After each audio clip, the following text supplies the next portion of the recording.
poderosos Ramón Colombo, Diulca Pérez, Rudy González, Georgie Rodríguez y la poderosa productora Olga Almanzar. Nuestro equipo técnico que nos da soporte, que son poderosos también. Claro.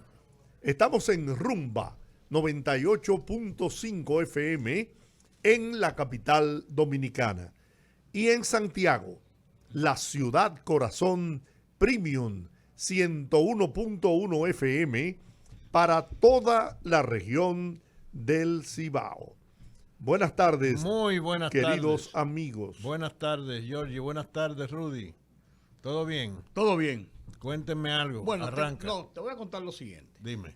Los viernes nosotros tenemos aquí un manjar. Viernes de Bellonera. Un manjar con el viernes de Bellonera. Claro. Pero hoy tenemos un plato fuerte previo a ese manjar. Claro. Porque también es bueno que para uno después tranquilo, relax, es bueno entrar en materia en lo que pasa en el país. Tenemos con nosotros hoy y vamos a aprovechar el tiempo del inicio del programa desde que arrancamos con Joseph Abreu, quien es el director ejecutivo Coordinador general. Coordinador general.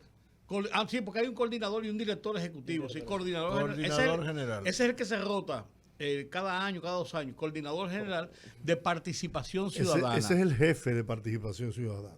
Sí, porque represento al Consejo, que es el máximo órgano de dirección. Háblale al micrófono. No, perfecto. Pero entonces, con más razón, estamos con el jefe de participación ciudadana. Vamos arriba. Claro. Mira, arriba. y queremos hablar con Joseph sobre es el órgano más representativo de la sociedad civil. Bueno, es el principal, instrumento de la organizado y además ya con una experiencia de muchos años en este rol de sociedad civil en República Dominicana. Me cabe el honor de ser de los fundadores, además.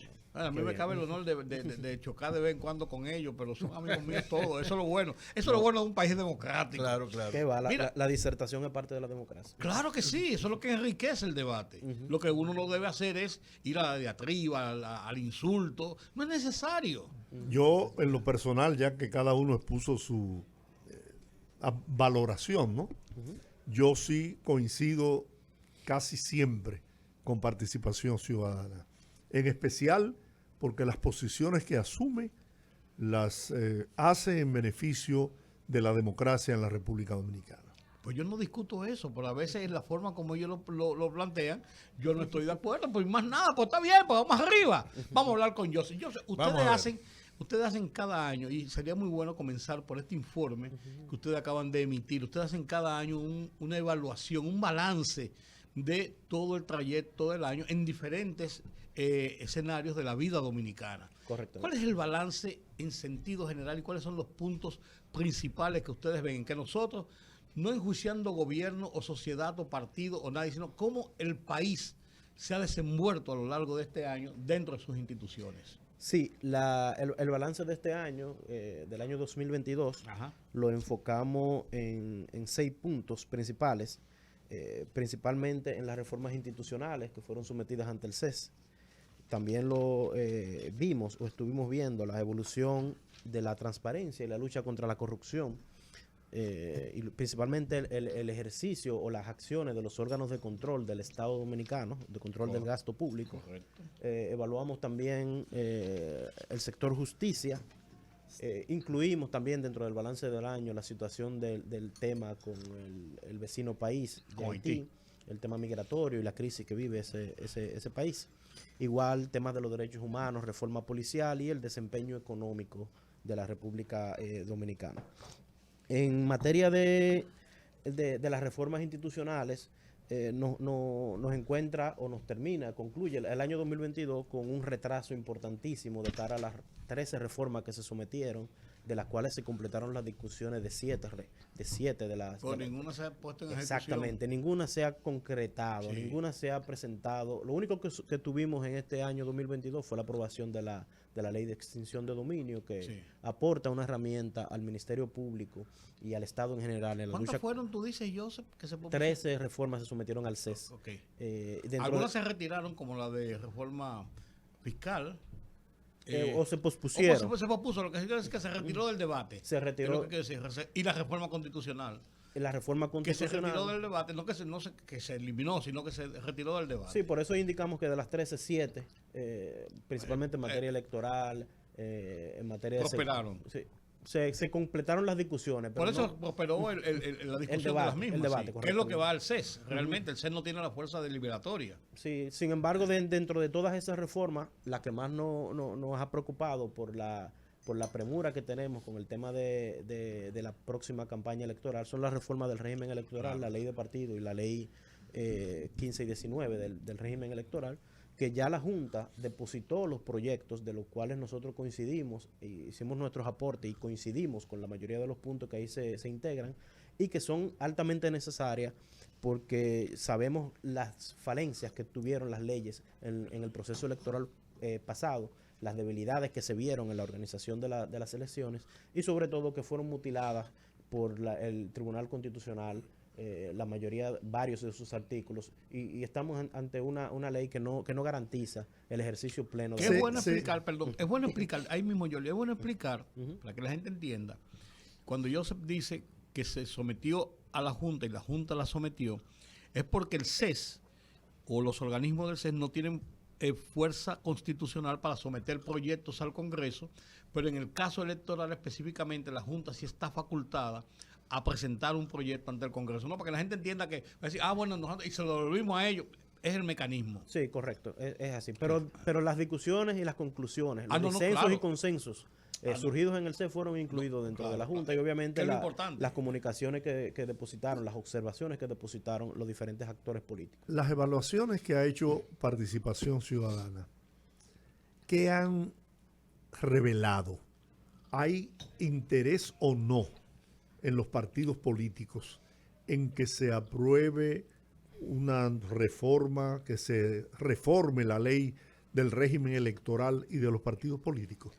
Han revelado todo lo contrario, un total desinterés, una falta tanto de la dirigencia política, del partido de gobierno que lidera el Congreso Nacional, que no lo podemos excluir. Ellos también prometieron la modificación de la reforma, sin embargo, ni han ejercido el liderazgo en el Congreso que tiene ese partido con su mayoría, ni el Poder Ejecutivo han hecho las prestaciones, y lo vimos porque, primero, en la discusión no se han concretado o no han aportado. En reuniones que tuvimos con el presidente del Senado y con el presidente de la Cámara de Diputados, inclusive con la comisión que estuvo trabajando estas leyes que nos invitó, a raíz de nuestras inquietudes por los retrasos que tenían estas leyes, indicaron que quedaron esperándose un largo plazo las observaciones de parte de los principales partidos políticos. Siendo el Congreso el principal órgano de los partidos políticos. Y sobre todo, también vimos que la Junta ha intentado, a raíz de las debilidades que tiene la ley en materia de control, principalmente de los periodos de campaña y de los gastos de campaña y de la campaña de destiempo, ha presentado un reglamento. Primero presentó una resolución en octubre del 2021 y a mediados del año 2022 presentó un borrador a consulta pública en julio del 2022 para presentar el régimen sancionador administrativo de las faltas que pueden cometer en el periodo antes de la pre-campaña, que es el periodo en el que estamos actualmente. Claro. Y estas observaciones fueron en julio. Nosotros presentamos nuestras observaciones al reglamento puesto de consulta. Los partidos políticos pidieron una prórroga y no presentaron. Y recientemente, a finales de octubre, me parece, la Junta convocó nuevamente a una vista pública allá en la sede de la Junta, y allá pidieron nuevamente otra prórroga, principalmente el partido de gobierno. No tenía ni siquiera un borrador, ni siquiera una observación al reglamento que ya tenía más de 6 meses puesto en observación. Es evidente que el delito perdón, de menor sanción en este país es el que se refiere a la sustracción o manipulación de los fondos públicos, la corrupción, pues. Correcto. Vimos el caso de Brecht. ¿Cuántos años fue que duró el caso de Brecht? Está todavía como que duró, está todavía en los tribunales, por Dios. Hace 5 años, claro. ¿Verdad? Hace unos 5 años. Sí, comenzó en el 17. Bueno, mira, y todavía no hay solución, no hay sentencia definitiva. Ni la habrá. Espérate.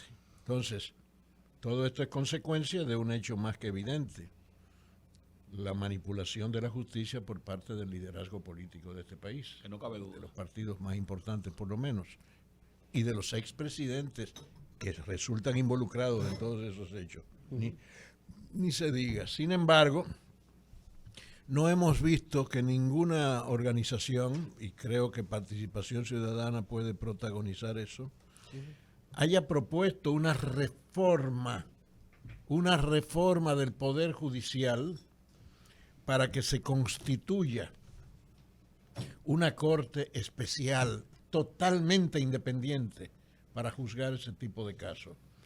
¿Por qué no hemos motorizado una idea al respecto?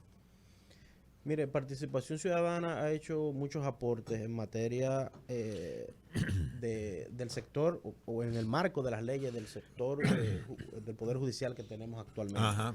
Y presentar nuevas reformas en ese mismo sentido, cuando ni siquiera hemos tenido la capacidad de cumplir con las leyes y las disposiciones actuales, yo creo que sería más de lo mismo. Aquí falta principalmente una voluntad de los partidos políticos, del liderazgo político, claro, en garantizarle a la ciudadanía una justicia que sea independiente y que garantice el derecho a la justicia, claro, que tienen los ciudadanos dominicanos. Y yo creo que ahí debe nacer la voluntad y ahí debe nacer el interés de la población y de la sociedad en general en involucrarse, porque los políticos accionan en la medida que la ciudadanía se involucra en generar voluntad, porque ellos ven un costo político y obviamente reaccionan al mismo. Ahora, mientras la ciudadanía se desentiende, se desentiende, entonces los políticos accionan solo en busca de sus intereses y no en busca del interés general. Y nuestra función social, como sociedad civil, como movimiento cívico no partidista, es principalmente empoderar y motivar a la ciudadanía a que se involucre. Tuvimos un cambio importante, una movilización importante que fue la Marcha Verde que vimos en el 2019-2020 y que motivó cambios importantísimos. Y eso se motivó porque la ciudadanía se involucró. Y eso es lo que nosotros pretendemos y motivamos y promovemos. Porque así es que se materializa. Pues ojalá que ustedes procedan en consecuencia con esto, porque óigame, bueno, yo me permitiría una sugerencia cuando se plantee esa eventual reforma del Poder Judicial para que los juicios, el enjuiciamiento de la corrupción tenga un espacio separado de todo Sin embargo, y es importante. ¿Qué yo me permitiría sugerir? Que el primer capítulo de esa reforma establezca el paredón de fusilamiento, por ejemplo. Estamos hablando serio, por Dios. ¿Tú crees que yo no estoy hablando en serio? No, por Dios. ¿Cómo? Así tampoco, pero es importante aclarar que en este año 2022 y a raíz de los acontecimientos que le mencioné, nosotros tuvimos un nuevo cambio de gobierno que se comprometió, por ejemplo, a establecer un Ministerio Público Independiente. Y ese Ministerio Público Independiente ha presentado resultados en materia de estructuración de expedientes muy distintos a los débiles expedientes que vimos y que llevaron a sentencias como la del caso Odebrecht, la del caso de los Tres Brazos, la del caso de Embraer y los supertucanos, o el mismo caso de la ONSA, que solamente se condenó el homicidio porque no se podía ocultar el muerto. Entonces, pero mira, Joseph, antes de que sigamos con el análisis del balance del año de su informe, yo solamente quiero hacerte una pregunta. En lo que tú has dicho, lo que ha dicho Colombo, lo que hemos visto aquí, la clase política es una retranca para todas las reformas y para los avances del sistema institucional, por lo que estamos hablando de la ley estamos de las leyes de partido, estamos hablando de la reforma de la justicia, estamos hablando, o sea, es la clase política que está representada en el Congreso, porque es el máximo organismo del país que tiene que ver con la incidencia de la política partidaria. Entonces, son ellos los que están retrancando. Pero además, yo no te estoy pidiendo un juicio ahora, pues yo lo estoy haciendo, yo no sé si estoy de acuerdo con eso. Además, ningún expresidente es llamado, siquiera como testigo. Son intocables. Y no hay ninguna institución de sociedad civil ni de nada que le marche directamente. Venga usted, sométame a la justicia al expresidente fulano de tal, porque ese tiene que dar respuesta sobre esos hechos. Está obligado, la Constitución lo obliga a dar respuesta a los hechos de su gobierno. Nadie está por encima de la ley. Y en los recientes expedientes que hemos visto, tanto como en el caso Medusa, en el caso de Antipulpo, se han citado ya principalmente al expresidente Medina, la responsabilidad que pudiera tener. Y en otros expedientes que vienen por ahí. Se han enunciado, pero no se ha a veces hay que jugar, y entiendo que es la estrategia del Ministerio Público, tratar de no contaminar los procesos judiciales para que no se alegue persecución política, entre otras cosas. Pero eventualmente, mientras los juicios se van probando y las responsabilidades se van determinando en materia de los funcionarios y de las personas que actuaron en estos casos de corrupción y se van determinando su culpabilidad, evidentemente eso va a arrastrar la responsabilidad de los demás. Y respecto a lo que usted mencionaba, evidentemente los políticos representan una retranca, pero volviendo al tema que le decía. Estamos de acuerdo, por fin, participación ciudadana. Por supuesto, pero volviendo al tema que le decía, lo más importante aquí es el involucramiento y el apoderamiento de la sociedad, porque los políticos lo ponen ahí, los ciudadanos. Ese senador que no vota es porque cada elección es seleccionado por su comunidad. Entonces, tiene la comunidad que empoderarse y ver que ese señor que está ahí, que no representa sus intereses, ni los intereses de la sociedad en general, no puede favorecerlo. No puede, cuando hagan un levantamiento, ni siquiera tiene que parar las votaciones. Cuando hagan un levantamiento de algún tipo de encuesta o de sondeo, tiene que no mencionarlo para que vea el desplome de su popularidad y eso entienda que sus actuaciones o su inacción tiene un costo político y en esa medida va generando cambios. Ustedes hicieron un reconocimiento hace unos días a el magistrado Camacho y a Jenny Berenice. Posterior a eso, escuché un pronunciamiento de Participación Ciudadana donde se quejaba de la lentitud de los procesos en la justicia. Correcto. No hay una contradicción en reconocer, por un lado, a estos dos magistrados, procuradores fiscales, y también reconocer, como lo reconozco yo y lo reconoce el pueblo, la lentitud, la pasividad que hay en el tratamiento a los temas y a los responsables de la corrupción en la República Dominicana. Sí, mire, el sistema de justicia tiene muchos elementos. Uno de ellos, a lo que reconocimos, fueron la Procuraduría, y reconocimos, más que sus resultados, ese cambio de dirección, ese cambio, esa manera de fortalecer los expedientes. Y lo hemos visto porque todos manejamos el expediente de más de 3,000 y pico de páginas de pruebas aportados en el caso Antipulpo. Y vimos el expediente en el caso Medusa de más de 12,000 y pico de páginas. Y hemos visto personas involucradas que anteriormente eran intocables, como en el caso Coral. ¿Quién tocaba a los militares al nivel que se están tocando ahora? ¿O quién tocaba funcionarios de alto rango político? O incluso en el caso Medusa vimos grandes grupos empresariales siendo citados y muchas personas devolviendo dinero y lo están devolviendo porque saben que los expedientes que se sometieron tienen elementos suficientes.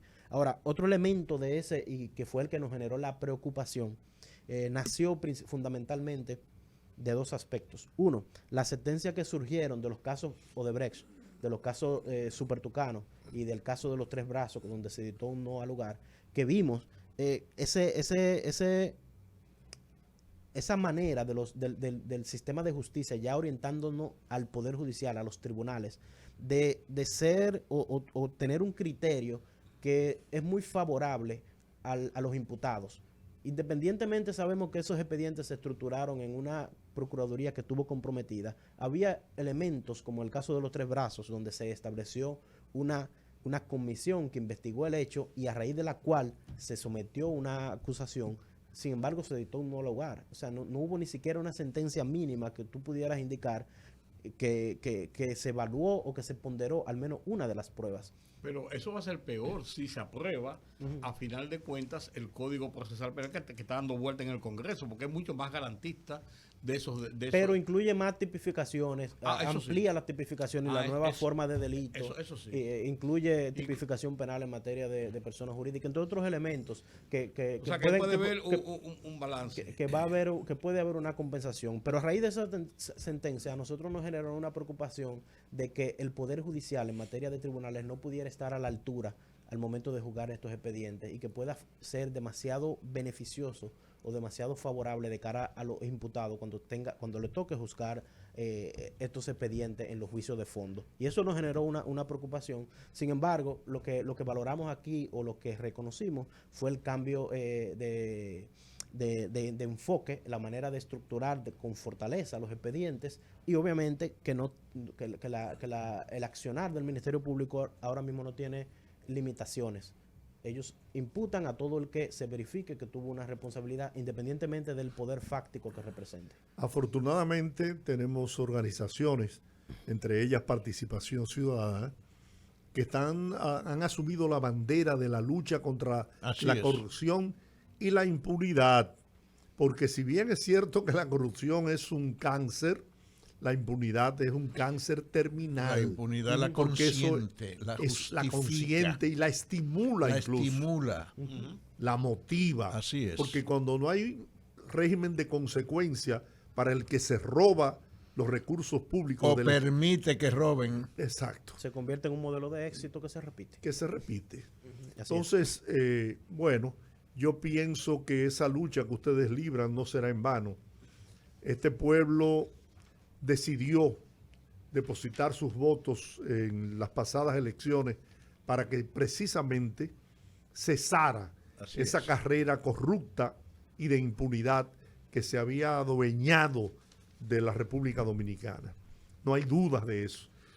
Y los que nos gobiernan tienen que estar conscientes de esa situación y que de no actuarse en consecuencia podría producirse una gran frustración en el pueblo dominicano. Así mismo. Así es. El tema de los derechos humanos y la reforma policial llega justamente a este informe en el momento donde está en su top, por así decirlo, el tema de las situaciones de los enfrentamientos de la policía con los delincuentes. Yo comentaba ayer, y muy, muy brevemente, para ponerlo en el contexto, yo decía, lo decía en mi artículo del Listín Diario de cada semana, yo decía, ¿cómo es posible que si la policía dice a boca llena que en 24 horas arrestó 45 delincuentes reconocidos porque la policía estaba aplicando un proceso de prevención en los cuadrantes, de que lanzaron 33,000 policías a las calles para proteger a los ciudadanos en Navidad? Entonces yo decía, pero eso no es lo que había que hacer, ¿por qué llegamos al punto donde estamos? Y entonces nos quejamos amargamente de la acción de los delincuentes, que para nosotros llegó a tomar prácticamente las calles en un momento, pero ahora como que estamos en el otro extremo, como que estamos caminando de extremo a extremo. Sí. Entonces, dentro de este mismo informe, ¿cuál es la evaluación que ustedes hacen? Mire, en materia de criminalidad, a veces se pretende reinventar la rueda. Y ya Johan Galton, un importante sociólogo, dictaminó cuáles son los elementos estructurales que determinan la delincuencia y cómo debe abordarse. Y nosotros nos hemos abocado en un tiempo, en los últimos tiempos, a simplemente atacar de manera reactiva cada vez que se presenta una ola delictiva, mandando patrullaje mixto, estableciendo a veces la supuesta mano dura que termina a veces en enfrentamientos cuestionables que nunca son juzgados, y es parte de lo que nosotros solicitamos, que este tipo de acciones como las que ocurrió en Los Alcarrizos, independientemente entendamos que son delincuentes y que probablemente, porque sabemos que están armados, que probablemente agredieron a la policía y que los obligó a responder, esto debe ser investigado y no debe ser concluido simplemente porque un policía lo indique, sino por una investigación independiente de la policía que determine que efectivamente eso ocurrió así, porque de lo contrario se abre una ventana que se puede prestar para que esa supuesta mano dura se dirija a personas que tal vez no tengan tanta responsabilidad o que los organismos que procuran este tipo de acciones la dirijan a un determinado objetivo que no necesariamente sea un delincuente y se convierta en ajusticiamientos extrajudiciales. De todos modos, la sociedad a la que ustedes se deben, o todos nos debemos, por así decirlo, está deseosa de que se actúe con mano dura contra la delincuencia, y eso tiene sus implicaciones y riesgos, pero lo sabe todo el mundo, pero mano dura, porque óyeme, la situación es insoportable. Mire, la mano dura tiene que ser una reacción proporcional y en el marco del debido proceso. Obviamente, la mano dura implica en que la acción de la justicia contra los delincuentes que tienen en zozobra la sociedad dominicana, independientemente de que hayamos visto que indicadores de delitos y de asalto hayan disminuido, y que muchas veces por la alta difusión de redes sociales, que envían videos a veces antiguos, que repiten videos, y la alta exposición que tiene la sociedad visualice o genere un mayor temor, estadísticamente sí se han visto mejorías en materia de delitos. Pero aquí lo que debemos enfocar fundamentalmente es que cuando se accione con la supuesta mano dura, sea una acción en el marco del debido proceso y que sea una acción proporcional. O sea, si yo voy a apresar a un delincuente, primero yo hago una inteligencia, yo lo investigo, y si yo lo voy a apresar y él me responde con violencia, pues yo le respondo en la misma proporción. Y esto, dentro de los mismos marcos de la reforma, se habló de que se iban a dotar a las unidades de cámaras y los operativos se iban a incluir drones, tanto cámaras en el cuerpo, en los uniformes de la policía, de los agentes, como en las patrullas. Y tal vez esto aporte un poco de transparencia y se va a poder determinar de manera inmediata si efectivamente hubo una agresión a la que respondieron los policías o si hubo una acción directa de cometer algún tipo de delito. Joseph Abreu, coordinador general de Participación Ciudadana, tenemos que hacer una pausa. Vamos a cumplir los compromisos que tenemos y regresamos por unos 10, 15 minutos más que le vamos a quitar al Viernes de Bellonera. Esta conversación con el coordinador general de Participación Ciudadana, Joseph Abreu. Hay dos temas que no podemos dejar de tocar. Uno, la evaluación que ustedes hacen, su opinión sobre el proceso de reforma policial. Y yo creo que con el tema que debemos cerrar es con la evaluación de la economía, el desarrollo, el desempeño de la economía en la República Dominicana. Cómo vamos a enfrentar los retos que tenemos por delante. Sí, sobre la reforma policial, lo que está en proceso, sabemos que está en proceso, lo que siempre reclamamos es primero hacer un llamado a la población de entender que esto toma tiempo y que los resultados de una reforma va a tomar tiempo. Sin embargo, el gobierno debe mantener constantemente informada a la ciudadanía de cuáles son los cambios que se están viendo. Hay cambios, como la mejoría de los salarios de los policías, la mejoría de las condiciones de los policías, que en diferentes evaluaciones nosotros hemos levantado y hemos visto las condiciones en las que laboraban. Pero hay cambios de los destacamentos que anteriormente tenían que compartir las agentes femeninas con los masculinos el mismo baño. No tenían situaciones, por ejemplo, las agentes que estaban en proceso de lactancia no tenían dónde extraerse su leche o dónde guardarlas, dónde descansar, porque las condiciones eran demasiado precarias. Sin embargo, esto se está cambiando y nos han presentado importantes cambios que han hecho, reestructuración de los destacamentos en diferentes regiones. Como le dije, se ha aumentado la formación de los agentes, pero todos estos cambios primero no se informan de manera celera a la policía, de manera continua a la ciudadanía, de modo que pueda evaluar o que pueda entender que estos cambios se están produciendo. Y segundo, que son cambios que van a tener resultados a largo plazo y no al corto plazo. Lo que pasa también, yo creo, no sé si tú tienes una opinión en ese sentido, es que se ha situado la reforma policial, que es una cosa, con la lucha contra la delincuencia y la violencia callejera, que es otra cosa. Van unidas porque la policía es el agente del orden.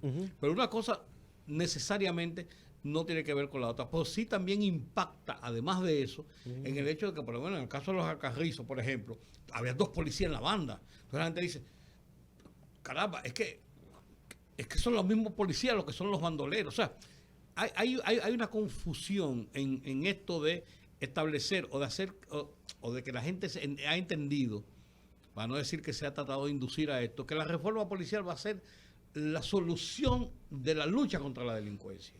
Bueno, a eso yo le agrego, como parte de la pregunta, a ver qué opina de lo que declaró en estos días, nada más ni nada menos que el principal asesor de la reforma policial, Vila del Castillo, correcto, cuando dice que la corrupción permea a la policía desde el jefe hasta el último raso, cosa que no es nada nuevo, todos lo sabíamos, pero lo declara nada más ni nada menos que un alto funcionario del proyecto de reforma del gobierno.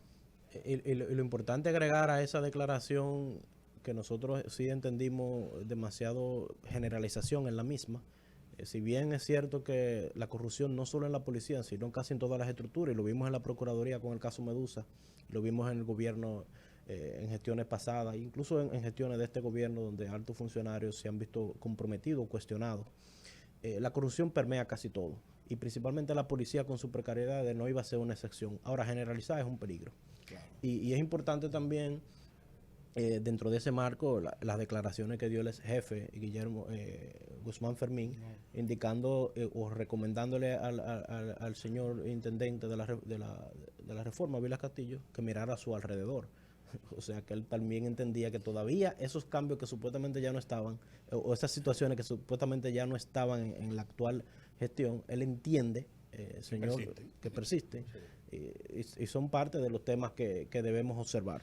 Pero aquí lo que nosotros debemos entender, y ya retomando el tema de la reforma policial, como le indicamos que hay un proceso que va en avance y que va a presentar resultados a largo plazo, y ya en materia de estrategia de criminalidad, el actual gobierno ha presentado un compromiso. Nosotros recientemente ayer cerramos uno de los programas más grandes que trabajamos en materia de seguridad y justicia, el proyecto de acción de la sociedad civil por la seguridad y la justicia, que estuvimos desarrollando por más de 7 años en conjunto con Finjus y con el auspicio de la USAID, y era orientado fundamentalmente a comprometer o a involucrar a la sociedad civil en esos procesos de formulación de política, en esos procesos de control social a las políticas de seguridad estatal, en esos procesos de instrucción y de formación tanto a los órganos de la justicia como la Procuraduría, el Ministerio Público, el Poder Judicial, como lo fue también la misma policía, donde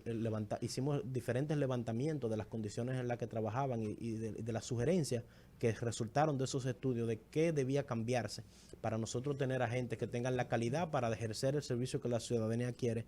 Y sobre todo, ahí surgió también la importancia de la necesidad de que la estrategia se enfoque en los territorios y en las realidades que tiene cada territorio. Porque un territorio en Puerto Plata o en Boca Chica, que tiene una alta incidencia en trata de personas, en abuso, en tráfico o explotación de niños en materia de explotación sexual, no es la misma realidad que tiene tal vez Los Tres Brazos o que tiene Guachupita en materia de microtráfico de droga. Entonces, cada comunidad tiene que en esa mesa de trabajo configurarse y trabajarse en función de la realidad. Hay una comunidad que tiene una alta incidencia en embarazo adolescente, que sabemos que eso representa un círculo de violencia estructural, esa violencia que genera el Estado contra la ciudadanía por la negación de derechos, que luego se convierte en jóvenes que terminan siendo asesinados por cometer delitos o que terminan asesinando a otras sociedades. Y esos son los problemas estructurales que se determinaron y que no son cosas nuevas.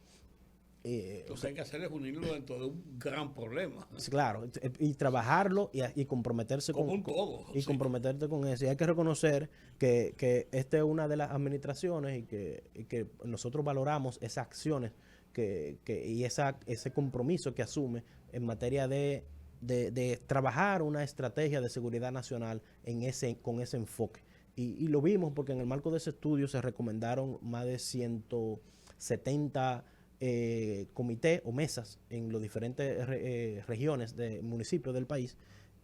Cuando entró este gobierno había cerca de menos de 10 mesas configuradas, y ya este gobierno lleva más de 150 que se ha comprometido y que ha estado trabajando y se ve un involucramiento mayor en materia y una preocupación mayor, obviamente también ordenada por la preocupación que tiene la ciudadanía, que en cada levantamiento, cada medición, sale la inseguridad como una de las mayores preocupaciones, y eso obviamente por el contexto político en que se desarrollan los gobiernos, y más un gobierno que pretende probablemente reelegirse, trata de abordar esa preocupación que la ciudadanía le expresa. Finalmente, la valoración de la economía del país, cómo fue enfrentada la crisis y qué nos espera hacia el futuro, el próximo año que comienza en apenas unos días. Sí, la economía sabemos que enfrentó grandes retos, la mayoría importados, en materia de la situación que generó la guerra en Ucrania, en materia también de los efectos de la pandemia que se han ido prolongando, la reducción o la disminución de la actividad económica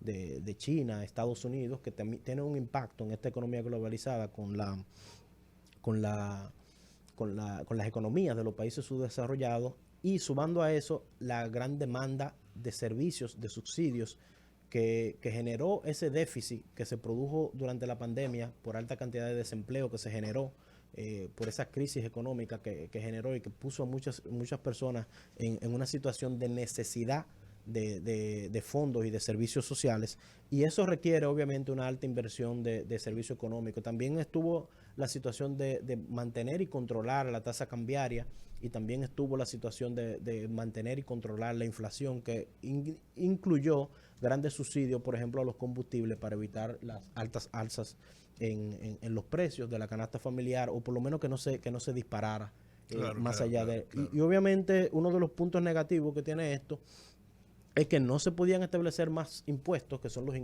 como el Estado financia los gastos, estos gastos públicos, y esta forma de controlar tanto la inflación como la tasa cambiaria, y por lo que produjo un aceleramiento de la política de endeudamiento.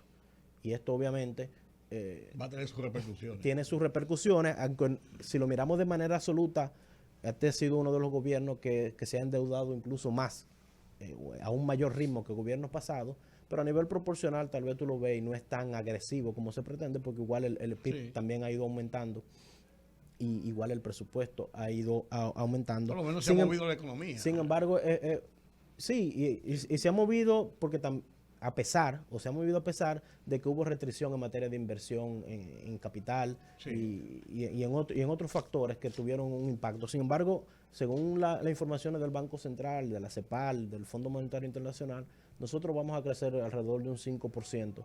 Y cuando comparamos con el mundo, que tiene una planificación de crecimiento de 3.2%, o comparamos con Estados Unidos, que tiene una proporción de crecimiento de 1.6%, entendemos que la economía ha tenido un importante rendimiento, y es positivo de cara al desafío que lo hemos visto en publicaciones como el presidente de JP Morgan, que tiene un mal augurio para el 2023 en materia de economía. Pero la misma CEPAL dice que para la República Dominicana para el 2023 la sitúa en 4.1.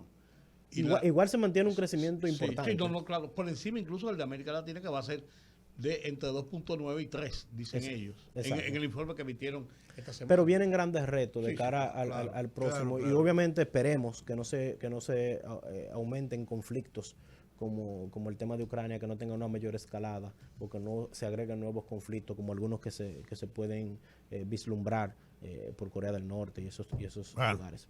Muy bien. Bueno, gracias. Agradecidos de verdad con toda esta explicación amplia y muy clara, y además edificante, ¿no?